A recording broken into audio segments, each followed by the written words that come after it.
Assalamualaikum warahmatullahi wabarakatuh. Perkenalkan, nama saya Abdul Hafid. Nomor mahasiswa 2017-62001 dan Sudin nomor mahasiswa 2017-62009. Mahasiswa Magister Hukum Ekonomi Syariah Universitas Islam Negeri Profesor Kiai Haji Saifuddin Zuhri Purwokerto. Kami akan mempresentasikan tentang optimalisasi peran zakat sebagai alternatif dalam mengatasi defisit APBN. Baik, yang pertama pendahuluan. Kita ketahui bahwa dari tahun ke tahun anggaran pendapatan dan belanja negara kita selalu mengalami defisit. Pasalnya hal ini berkaitan dengan eksistensi dan martabat sebuah bangsa. Oleh karena itu, persoalan tersebut selayaknya menjadi perhatian serius agar bangsa dan negara ini tetap berdiri sama tinggi dengan warga dan bangsa lain. Sebagai negara kesatuan yang dihuni oleh lebih dari 85% warga muslim, Indonesia pada dasarnya mempunyai modal untuk keluar dari jebakan defisit anggaran. Salah satunya adalah dengan mengoptimalkan potensi zakat, yang mana potensi zakat yang cukup besar ini dipandang mampu menjadi alternatif untuk mengurangi defisit APBN di negara kita. Nah, sebelum melangkah lebih jauh, kami ingin presentasikan terkait dengan apa sih zakat itu. Zakat merupakan isim masdar ya, dari kata zaka yazku zakah. Kata dasar zakat adalah zaka yang berarti berkah, tumbuh, bersih, baik, dan bertambah. Dari pengertian tersebut jelas bahwa orang yang melaksanakan zakat adalah orang yang hati dan jiwanya akan menjadi bersih dan suci. Menurut pandangan mazhab Imam Maliki, secara istilah zakat adalah mengeluarkan bagian khusus dari harta yang telah mencapai nisabnya untuk yang berhak menerimanya. Maka zakat merupakan harta yang dikeluarkan oleh agniya. Agniya itu adalah pemilik harta atau orang kaya kepada orang yang berhak menerimanya. Nah, orang yang wajib mengeluarkan zakat disebut muzaki, dan orang yang berhak menerima zakat kita kenal dengan istilah mustahik. Kemudian dasar hukumnya, zakat merupakan instrumen keempat daripada rukun Islam. Perintah berzakat diwajibkan pada awal bulan Syawal tahun kedua Hijriah. Setelah diperintahkannya puasa Ramadan dan zakat fitrah, zakat mal diperintahkan. Zakat mal ini merupakan kewajiban bagi orang yang beriman atau muzaki ini yang mempunyai harta yang telah mencapai nisab, ukuran tertentu atau dikenal dengan istilah haul, telah mencapai haul. Waktu tertentu untuk dikeluarkan dan diberikan kepada mustahik. Mustahik adalah orang yang berhak menerima zakat. Zakat merupakan fardu ain, artinya setiap muslim adalah wajib untuk mengeluarkannya. Sebagaimana firman Allah dalam surat At-Taubah, "Khul min amwalihim shadaqatan tutahhiruhum wa tuzakkihim biha." Ambillah zakat dari sebagian harta mereka. Dengan zakat itu kamu membersihkan dan mensucikan mereka. Dan berdoalah untuk mereka. Sesungguhnya doa kamu itu menjadi ketentraman jiwa bagi mereka. Allah Maha mendengar lagi Maha mengetahui. Nah, ayat tersebut menjelaskan bahwa Allah Subhanahu wa taala telah memerintahkan kepada Nabi Muhammad SAW untuk mengambil zakat dari orang yang mampu berzakat. dan diberikan kepada orang yang berhak menerimanya. Adapun orang-orang wajib menerima zakat ialah tergolong yang kita kenal dengan istilah 8 asnaf, ya. Yaitu orang fakir, orang miskin, mu'alaf, yaitu orang yang baru masuk Islam, para amil zakat, budak, orang yang berhutang atau dikenal dengan istilah ghorimin, ibnu sabil, dan kemudian adalah orang yang berjuang fi sabilillah, di jalan Allah. Kemudian tadi sebagaimana kita kemukakan bahwa orang yang wajib membayar zakat. Telah sepakat para ulama bahwa orang Islam artinya yang wajib membayar zakat itu adalah harus dia beragama Islam. Kalau dia orang kafir maka tidak wajib untuk membayar zakat. Nah, kalau kafir zimmi maka dia tidak wajib bayar zakat tapi diwajibkan untuk membayar yang disebut dengan jizyah. Jizyah itu kalau bahasa kita sekarang adalah pajak. Nah, kemudian adalah orang merdeka. Jumhur ulama sepakat bahwa orang yang merdeka, bukan budak ya, kalau saat ini mungkin sudah tidak ada lagi, karena sudah tidak ada lagi istilah perbudakan. Maka orang yang budak atau hamba sahaya ini tidak wajib untuk mengeluarkan zakat. Kemudian balik dan berakal sehat. Balik dan berakal sehat juga merupakan salah satu syarat wajib zakat. Untuk orang yang masih kecil dan tidak berakal sehat, sebagaimana pendapat dari Muhammad Hasbi As-Siddiqi berpendapat bahwa setelah mendalami dalil masing-masing golongan, nyatalah bahwa zakat itu wajib dipungut dari harta anak-anak kecil dan orang-orang gila. Karena zakat itu adalah fardu yang dihadapkan atas harta. Oleh karena itu, siapapun yang memiliki harta, meskipun ia masih kecil atau sudah mukallaf, baik ia berakal sehat atau sedang dalam keadaan gila, wajib mengeluarkan zakat. Yang mengeluarkan zakat itu adalah siapa? Walinya. Dan harta yang dikeluarkan itu adalah harta yang lebih dari kebutuhan sehari-hari yang jadi makanan pokok sehari-hari. Kemudian memiliki harta, ya kalau orang tidak memiliki harta ya tentu tidak wajib untuk mengeluarkan zakat. Dan telah mencapai nisab. Kemudian fungsi zakat.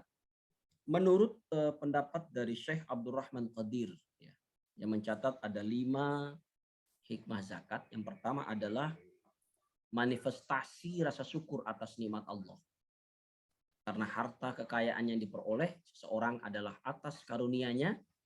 Dengan bersyukur, harta dan nikmat itu akan berlipat ganda. Jadi, karena kenikmatan yang diberikan oleh Allah kepada kita begitu besar, maka kita harus mensyukurinya. Dan salah satu manifestasinya itu adalah dengan kita mengeluarkan zakat. Baik zakat mal maupun zakat fitrah. Yang kedua adalah melaksanakan pertanggungjawaban sosial. Karena harta kekayaan yang diperoleh oleh orang kaya tidak terlepas dari adanya andil dan bantuan orang lain, baik langsung maupun tidak langsung. Kemudian yang ketiga, dengan mengeluarkan zakat, golongan ekonomi lemah dan orang yang tidak mampu merasa terbantu. Dengan demikian akan tumbuh rasa persaudaraan dan kedamaian di dalam masyarakat. Yang keempat adalah mendidik dan membiasakan orang menjadi pemurah. Saling membantu, terpuji, menjauhkan diri dari sifat bakhil dan tercela. Yang kelima adalah mengantisipasi dan ikut mengurangi kerawanan dan penyakit sosial seperti adanya pencurian, adanya perampokan, dan berbagai tindakan kriminal yang ditimbulkan akibat daripada yang namanya kesenjangan sosial atau pada kemiskinan. Bahkan juga untuk mengantisipasi adanya kekufuran. Karena sebagaimana sabda Rasul, kadal fakru ayyakunal kufra. Ya. Kemudian dari tujuan dan hikmah yang dikemukakan oleh Abdurrahman Qadir yang dapat diambil kesimpulan bahwa zakat merupakan ibadah yang mempunyai efek sosial dalam kehidupan masyarakat, terutama mengangkat garis kemiskinan, meningkatkan pertumbuhan ekonomi, dan sosial masyarakat. Jadi bukan hanya sebatas kewajiban umat Islam sebagai rukun Islam saja. Baik, sekarang zakat dalam perspektif pendapat dari Abu Ubaid. Abu Ubaid merupakan seorang ekonom Islam yang memberikan kontribusi pemikirannya terkait zakat. Dalam kitabnya yang kita kenal dengan Al-Amwal, ya, tentang harta, Abu Zaid memaparkan tentang zakat sebagai sumber pendapatan publik yang merupakan analisis terhadap berdasarkan Al-Quran dan hadis tanpa berpegang pada suatu mazhab manapun. Berikut merupakan pemikiran Abu Zaid tentang zakat. Pertama, pemerintah harus bertanggung jawab atas segala hal yang menyangkut masyarakat, termasuk keuangan publik. Jadi keuangan publik Islam itu tanggung jawab daripada pemerintah. Salah satunya adalah pengelolaan zakat. Kedua, zakat dijadikan sebagai institusi khusus keuangan publik yang potensial untuk mengatasi pengeluaran publik bagi kaum muslimin, bahkan untuk kaum non-muslim.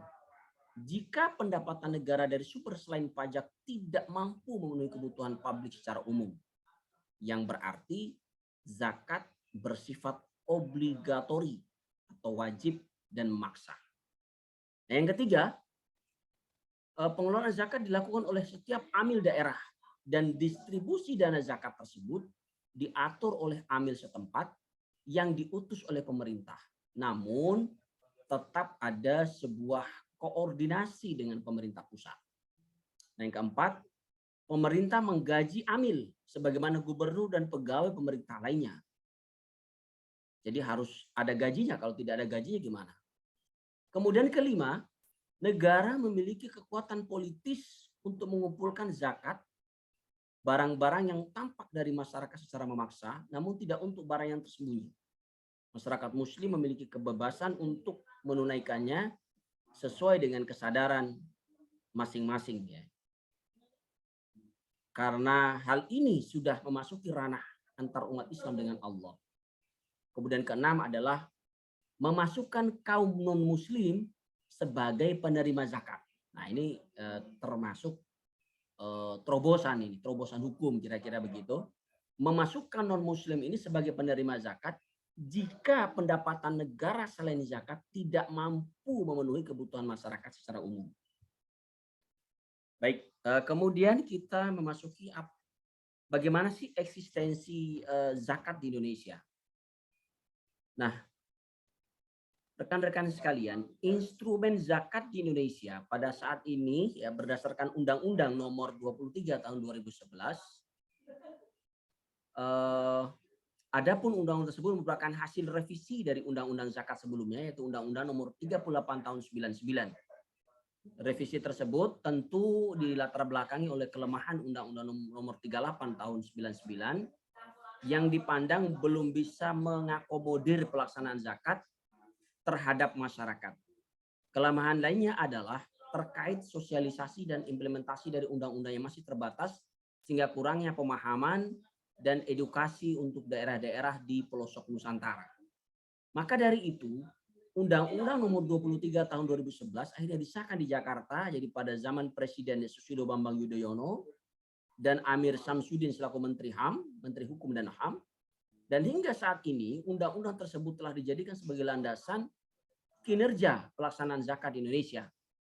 Jadi mengingat Indonesia bukanlah negara muslim, hanya saja mayoritas penduduknya adalah beragama Islam, hampir 85%. Maka dengan terciptanya undang-undang baru tersebut, pemerintah harus lebih efektif dalam melakukan pengawasan dan pertanggungjawaban atas amanah mengenai pengelolaan zakat di Indonesia. Kemudian bagaimana potensi zakat di Indonesia? Indonesia sebagaimana kita kemukakan tadi bahwa penduduk Indonesia yang 85% lebih ini tentu sangat berpotensi di dalam menghimpun dana zakat. Potensi zakat di Indonesia dengan jumlah yang sangat besar bukan hanya wacana semata. Hal tersebut telah dibuktikan secara empiris oleh beberapa badan, beberapa lembaga riset ya untuk melakukan penelitian terkait dengan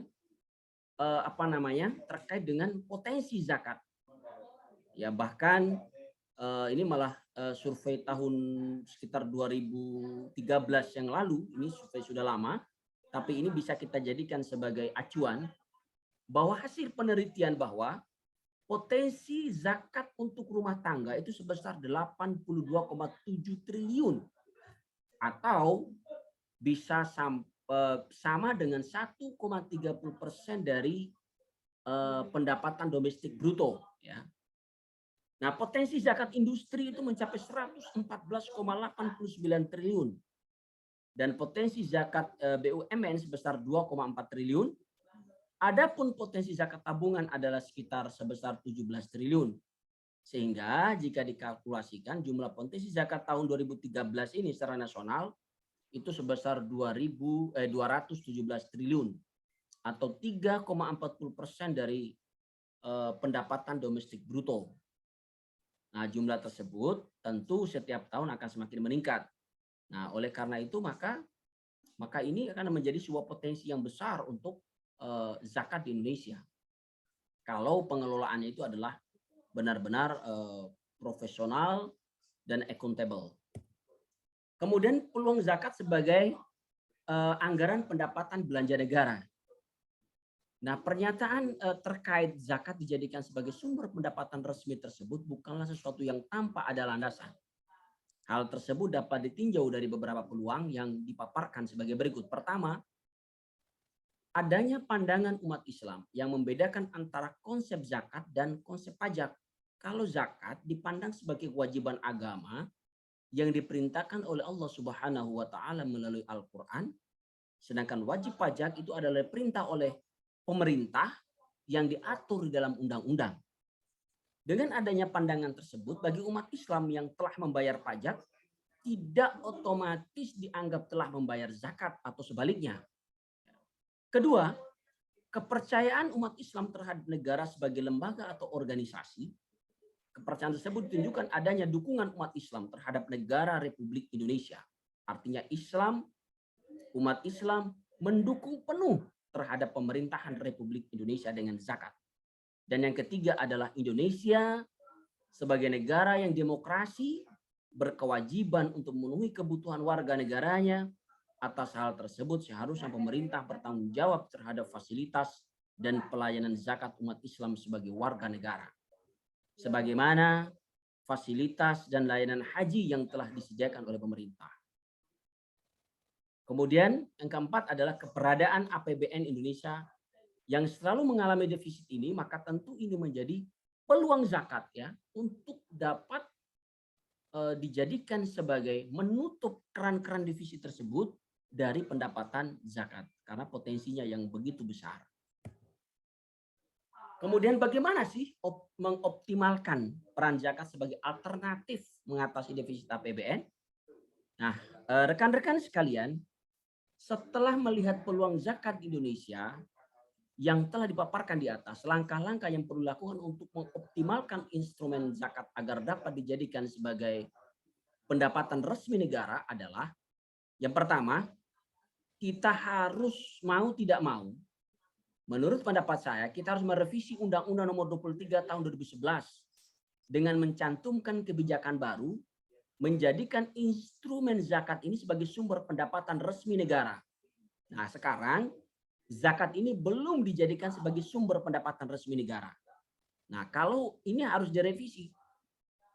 Hal ini karena dalam undang-undang baru tersebut ternyata belum ada kebijakan pemerintah yang memperlihatkan bahwa zakat akan dijadikan sebagai salah satu sumber pendapatan resmi negara yang masuk dalam APBN.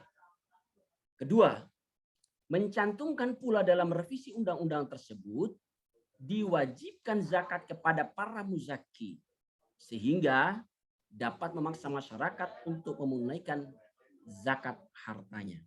Kemudian yang ketiga adalah sosialisasi dari pemerintah terhadap umat Islam tentang kewajiban zakat dalam Islam serta bagaimana pentingnya zakat dalam membantu meningkatkan perekonomian negara.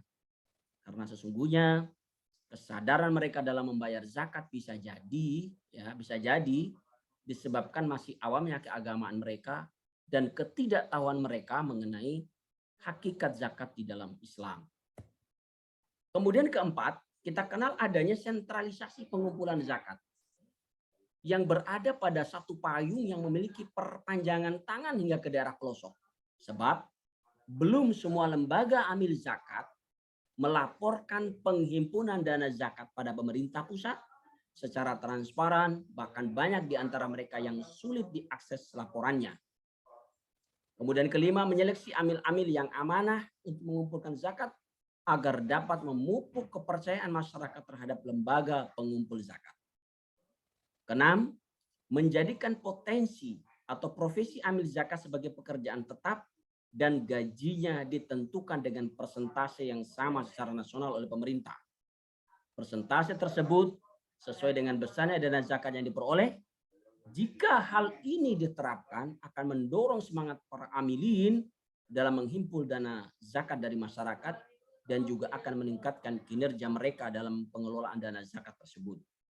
Ketujuh, memberikan sanksi administratif kepada amil zakat yang tidak memberikan bukti setoran zakat atau pendistribusian kepada pemerintah pusat dan juga kepada amil-amil zakat melalui tindakan melawan hukum yang terdapat dalam pasal-pasal undang-undang tentang pengelolaan zakat.